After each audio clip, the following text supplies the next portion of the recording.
Bom dia a todos, sou o capitão de Mar e Guerra Amaral, da Escola Naval. Irei apresentar o artigo Emprego das transformadas Fourier de tempo curto e da função de autocorrelação na identificação de codificações intrapulso de sinais radar e seu emprego nos futuros sistemas de ELINT. Vou seguir esse seguinte sumário, iniciar com uma contextualização e uma introdução, apresentar as principais características dos radares LPI e LPD, as características principais do MAGE de alto desempenho, a arquitetura implementada neste trabalho, os resultados obtidos e a conclusão. Bem, apresento aos senhores dois eventos recentes ocorridos na Guerra da Ucrânia, um afundamento do cruzador Moskva e o outro, recentemente, em junho de 2022, um rebocador russo também atingido por um outro míssil Harpoon, um de fabricação americana, outro de fabricação ucraniana, mas o objetivo é enfatizar a ameaça que são os mísseis modernos dotados de radares em seus seekers de baixa probabilidade de interceptação. Vou apresentar aos senhores mais um exemplo ocorrido em 2020, que foi o lançamento de mísseis balísticos de médio alcance chineses no Mar do Sul da China, enfatizando que esses mísseis também empregam radares LPI e LPD em seus seekers. Bem, neste slide nós temos ilustrado uma situação em que duas aeronaves estão muito próximas uma da outra, e daí a necessidade de nós termos uma boa resolução em distância pelo nosso radar. Se nós utilizarmos uma largura de pulso grande, nós não teremos esse poder de resolução. E o que impõe a necessidade de trabalharmos com largura de pulso estreita. Isso considerando que a energia desse nosso pulso seja a mesma para manter o alcance de detecção.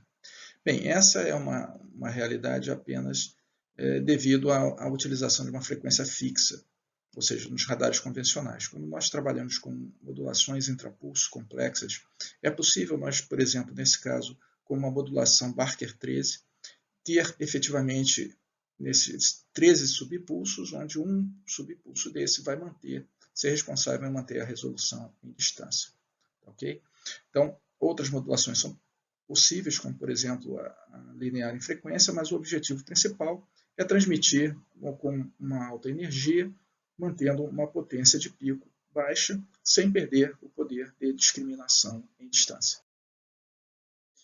Os radares de baixa probabilidade de interceptação são aqueles que têm por objetivo transmitir sinais de baixa amplitude e dessa forma se tornarem difíceis de serem detectados pelo MAGE. Uma maneira de se obter essa baixa amplitude é através da técnica de compressão de pulso, que é abordada nesse trabalho.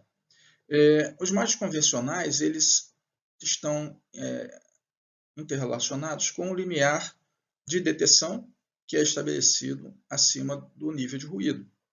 Então, se nós tivermos uma situação convencional, onde eu tenho uma alta potência de pico e uma largura de pulso estreita, o MAGE certamente vai ter uma situação mais eficaz de detecção.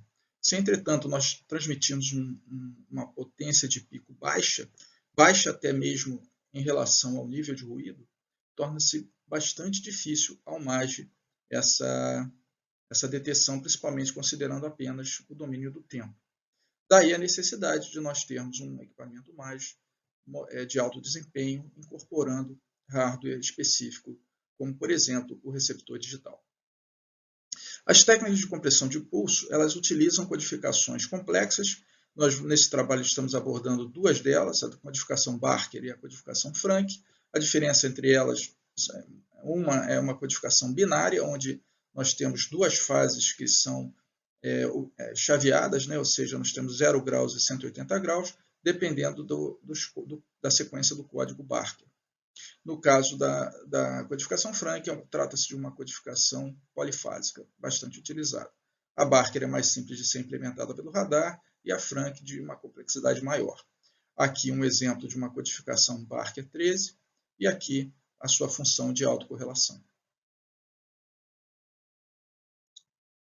Os radares de baixa probabilidade de detecção são aqueles que empregam ondas contínuas moduladas em frequência, e a mais conhecida delas é a modulação linear em frequência. Nós temos aqui um exemplo, onde o verde seria essa onda contínua modulada em frequência. Nós teríamos aqui dois períodos representados, e o equivalente se fosse utilizado um radar pulsado.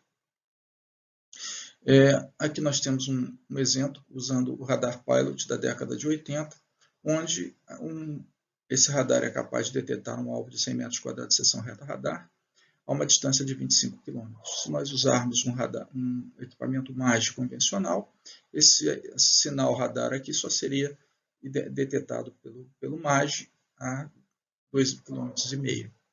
Daí a necessidade de nós evoluirmos o equipamento MAGE para um MAGE de alto desempenho, que poderia então detectar a 25 km. Aqui esse exemplo de um FMCW e a sua função de autocorrelação. Apresentar aos senhores 3 radares LPI e LPD. O primeiro deles o Pilot, da década de 80, o segundo o radar Scout e o terceiro o radar Smart L, instalado nas fragatas alemãs. Todos eles radares LPI e LPD.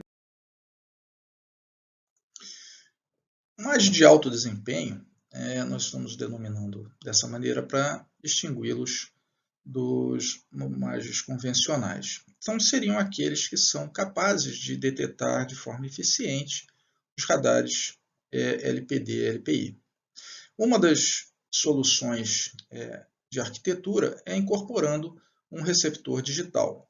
Esse receptor digital ele vai permitir que o MAGE efetue uma análise no domínio da frequência em tempo real. Ele consegue isso por meio de analisador de espectro e conversores analógicos digitais de alta velocidade, permitindo assim o processamento digital de sinais de alta velocidade. A partir dessa disponibilidade, ou seja, dessa concepção de MAGE, a gente pode incorporar algoritmos de ELINT mais complexos destinados a identificar codificações intrapulso de radares LPI e LPD, como por exemplo o que nós adotamos nesse trabalho, que foi a análise da função de autocorrelação e da transformada de Fourier de tempo curto. Apresentar aos senhores 2 exemplos de MAGE de alto desempenho, o primeiro deles o Vigili Delta e o segundo deles o MAGE Sagres, os dois da empresa Thales, ambos os MAGEs capazes de detectar radares LPI e LPD. Apresentar aos senhores a nossa arquitetura implementada no trabalho. Inicialmente foi necessário a simulação dos sinais radares utilizados, uma vez que trata-se de tema reservado. Então, inicialmente são feitas as simulações das modulações intrapulso. É feita então a adição do ruído branco e assim nós temos o sinal a ser testado. Esse sinal calcula-se a sua função de autocorrelação e a transformada de Fourier de tempo curto. Obtém-se assim, é feita assim a análise.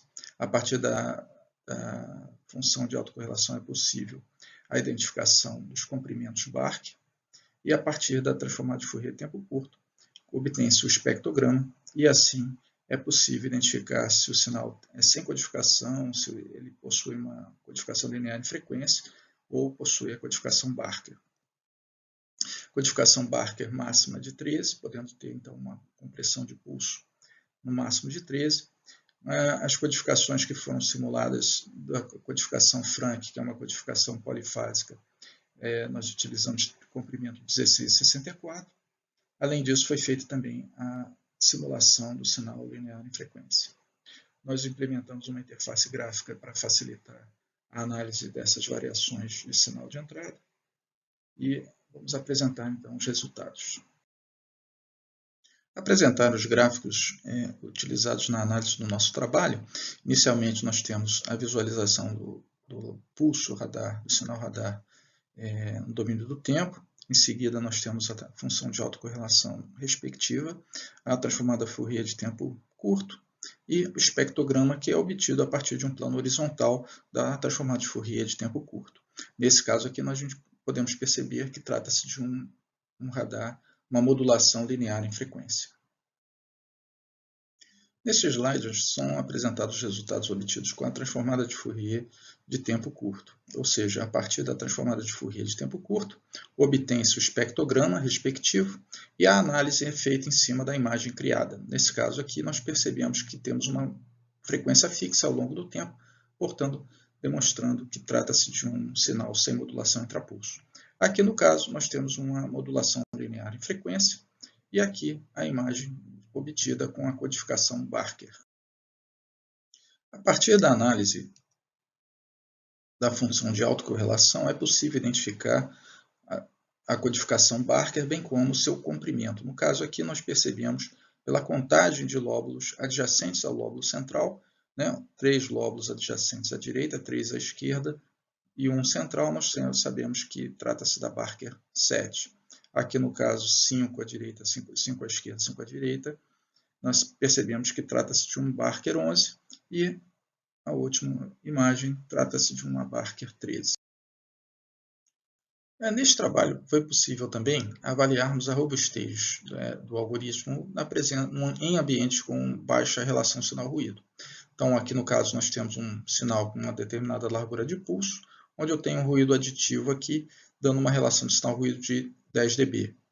Então, eu vou aumentando a amplitude do meu ruído, que vai sendo somado, adicionado ao meu sinal, e eu verifico que mesmo em uma situação em que a relação sinal-ruído é de menos 10 dB, onde não é possível identificar visualmente no domínio do tempo a presença do sinal radar, é possível, utilizando a função de autocorrelação, verificar que existe um sinal codificado em Frank 64. Nosso trabalho procurou enfatizar a necessidade em manter os equipamentos de guerra eletrônica atualizados em decorrência da presença de ameaças modernas caracterizadas pela presença de radares LPI e LPD, tanto em mísseis quanto em radares modernos.